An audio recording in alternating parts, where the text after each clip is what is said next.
Great morning everyone, dear student. आज हम chapter 11 कामचोर कहानी आगे स्टार्ट करेंगे।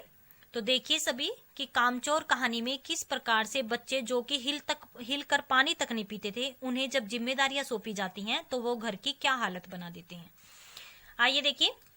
एक मुर्गी दाल की पतीले में छपाक मारकर भागी जब वो मुर्गियों को इकट्ठा कर रहे थे और सीधी जाकर मोरी में इस तेजी से फिसली कि सारी कीचड़ मौसी जी के मुंह पर पड़ी, जो बैठी हुई हाथ मुंह धो रही थी। इधर सारी मुर्गियां बेनकेल काउंट बनी चारों तरफ दौड़ रही थी। बेनकेल काउंट का मतलब है बेकाबू हो जाना, बेकाबू होकर इधर उधर दौड़ रही थी। एक भी दबड़े में जाने को राजी न थी। इधर किसी को सूझी कि बकर ईद के लिए जो भेड़े आई हुई हैं, लगे हाथों उन्हें भी दाना खिला दिया जाए। यानी कुछ बच्चों ने यह सोचा कि बकर ईद के लिए भेड़ों को लाया गया है, उन्हें भी दाना खिला दे। दिन भर की भूखी सब भेड़े दाने का सूप देखकर जो झपटी तो भागकर जाना कठिन ही हो गया। लष्टम पष्टम तख्तों पर चढ़ गई, यानी इधर उधर तख्तों पर चढ़ गई। पर भेड़ चाल होती है बिना सोचे समझे किसी का अनुसरण करके चलना मशहूर है। उनकी नजर तो बस दाने के सूप पर जमी हुई थी। पलंगों और फलंगाती बर्तन लुढ़काती साथ साथ चढ़ गई। तख्त पर बानी दीदी का दुपट्टा फैला हुआ था, जिस पर मोगरी, देखो सभी यहाँ पर सभी बैठे हुए हैं और क्या हालत बच्चों ने घर की कर दी है। तख्त पर बानी दीदी का दुपट्टा फैला हुआ था, जिस पर मोखरी, चंपा और सलमा सितारे रखकर बड़ी दीदी मुगलानी बुआ को कुछ बता रही थी। भेड़े निसंकोच हुए, सबको रोंदती, अपने खुरों में किरणें, खोखरों, लचका और सलमा सितारे उलझाती, जारजट के दुपट्टे रोंदती, मेघनों का छिड़काव करती हुई दौड़ गई। आगे देखिए। जब तूफान गुजर चुका तो ऐसा लगा जैसे जर्मनी की सेना टैंकों और बममारों सहित उधर से छापा मारकर गुजर गई हो। जहां से सूप गुजरा, भेड़े शिकारी कुत्तों की तरह गंध सूंघती हुई हमला करती गई। हज्जन माँ एक पलंग पर दुपट्टे से मुंह ढाके सो रही थी। उन पर जो भेड़े दौड़ी तो न जाने वह अपने सपने में किन महलों की ओर सैर कर रही थी। दुपट्टे में उलझी हुई मारो मारो चीखने लगी। इतने में भेड़ सूप को भूलकर तरकारी वाली की टोकरी पर टूट पड़ी। वह दालान होता आंगन। वह दालान में बैठी मटर की फलियां तोल तोल कर रसोइयों को दे रही थी। वह अपनी तरकारी का बचाव करने को सीना तान कर उठ गई। आपने कभी भेड़ों को मारा होगा तो अच्छी तरह देखा होगा कि बस ऐसा लगता जैसे रुई के तकियों को ही हम कूट रही हों।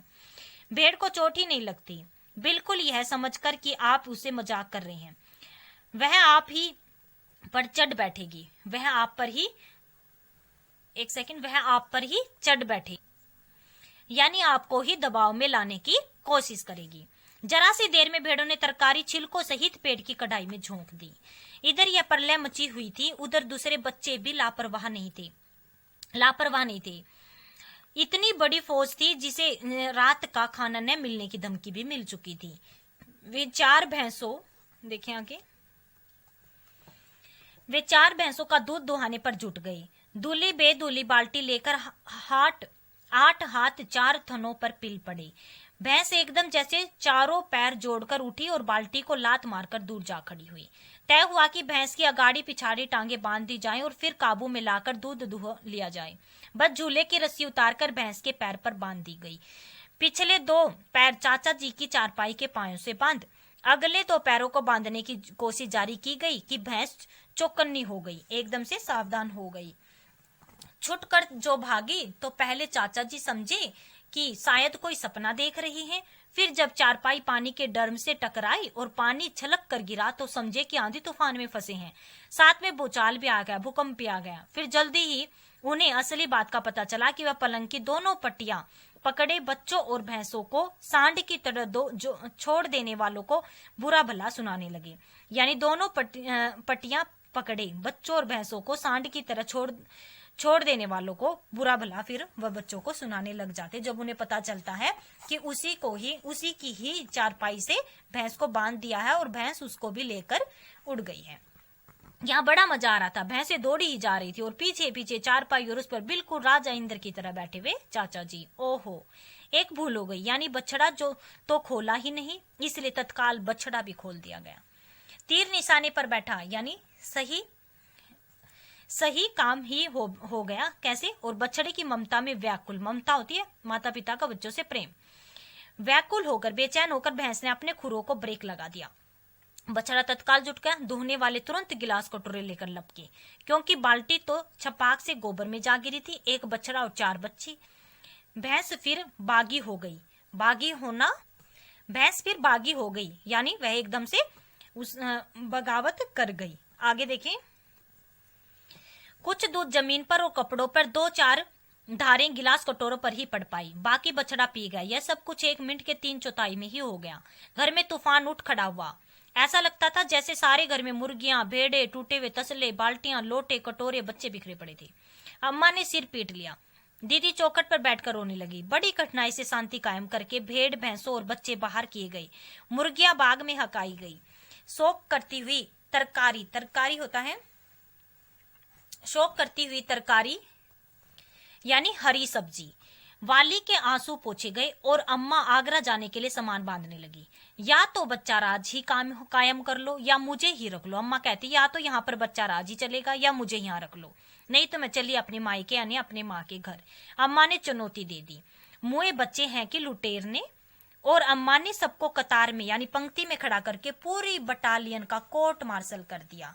कोर्ट मार्शल होता है फौजी अदालत में दी गई सजा। अगर किसी बच्चे ने घर की किसी चीज को हाथ लगाया तो बस रात का खाना बंद हो जाएगा। ये लीजिए, इन बुजुर्गों को किसी करवट शांति ही नहीं।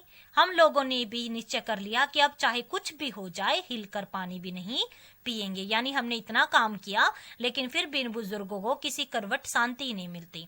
तो अब हम भी निश्चय कर लेते हैं कि अब चाहे जो भी हो जाए हिलकर पानी तक नहीं पिएंगे। तो आपने देखा होगा कि किस प्रकार से एकदम से जब बच्चों को जिम्मेदारी दे दी जाती है तो वो घर की क्या हालत करते हैं। इसलिए हमें उन्हें हर रोज उनकी जिम्मेदारियों का एहसास कराएं और थोड़ी थोड़ी जिम्मेदारियां उन्हें सिखाते रहें। ठीक है, इससे वे अपनी खुद की जिम्मेदारी भी अच्छे से निभाएंगे और घर का काम भी अच्छे से कर पाएंगे। तो यह कहानी कामचोर कहानी स्तंभ चुगताई के द्वारा लिखी गई है, जो मनोरंजन प्रधान थी, हास्य शैली में लिखी गई थी। तो इस कहानी को 2 टाइम रीड करें। धन्यवाद।